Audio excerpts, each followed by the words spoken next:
Finally আমরা বড়ার কাছে চলে এসেছি। এখন দেখো একটু মিষ্টি নুন কেমন হয়েছে জানি না, হয়তো এতে একটু জল আমার অ্যাড করতে হতে পারে। ঠিক আছে, ভাবছি একটু দুধ অ্যাড করে দেবো এর সাথে। দেখো এরকম হবে, ঠিক এরকম হবে, এই যে ঠিক এরকম হবে, তোমাদের হাতে লেগে থাকবে। আর পাশে একটা বাটিতে জল নিয়ে নেবে। আমার এই জলটা কিন্তু নোংরা জল নয়, এটা গুড় রয়েছে তার মধ্যে জল দিয়েছি। ঠিক আছে, আমি একটু দেখে নিয়ে দাও।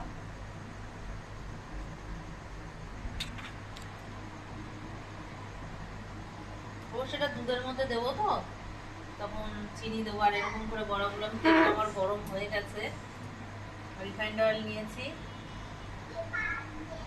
এরকম ছোট ছোট করে বড়াগুলো। আর আমার কাছে বেকিং সোডা নেই, তোমরা বেকিং সোডা ইউজ করতে পারো। আমার বেকিং সোডা শেষ হয়ে গেছে, দেখা যাক ফুলবে কি ফুলবে না। বেকিং সোডা দিলে একটু ভালো হতো। আর আমি মেখে 10-15 মিনিট রেখে দিয়েছিলাম রেস্টে। তোমরা চাইলে আরো আধ ঘন্টা 1 ঘন্টা রাখতে পারো, তাতে কোনো ব্যাপার না। কিন্তু চাল দিলে কি হয়, জিনিসটা মানে খেতে ভালো হয়। আমি চালও দিয়েছি, সুজিও কিছুটা অ্যাড করেছি এর মধ্যে।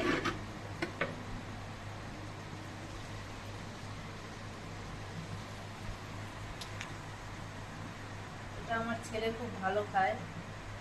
আর এখানে এটা তাল দিয়ে বানালে সব থেকে বেশি ভালো হয়। আর বাইরের রেস্টুরেন্টেও তাল খাওয়া জানিই না এখানকার মানুষ। এটা আমাদের বাঙালিরা আমরা তালের বড়াটা পছন্দ করি, জন্মাষ্টমীতে আমরা বানিয়ে থাকি।